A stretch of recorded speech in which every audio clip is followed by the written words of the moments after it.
በህይወት ዘመኔ ሰውን በድዬ ማውቅ ከሆነና ይቅርታ መጠየቅ ያለብኝ ሰው ካለ እራሴው ነኝ።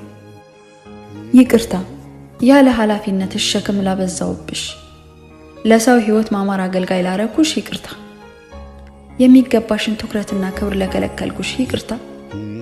ከኩዮቹሽ ስላስቀረውሽ ይቅርታ። ስለሰረብኩብሽ ጊዜ ስላስመለጥኩብሽ እድሎች ይቅርታ። ለሚያስፈልግሽ ፊት ነስቼ ለሚያስፈልጋቸው ማሟያ ስላረኩሽ ይቅርታ። ስለነሱ ስትታገይ ስለራስሽ ግን ድምጽሽ እስካይሰማ ድረስ ስላፈንኩሽ ይቅርታ።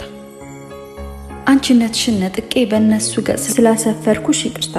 ይቅርታ ህመምሽን ሳታስታሚ ህመማቸውን እንድታክሚ ስላደረግኩሽ፣ ጥንካሬሽን አሳንፌ ለድካማቸው ስላደከምኩሽ ይቅርታ። ይቅርታ ላቆሰልኩሽ ቁስል ሁሉ ይቅር በይኝ እኔ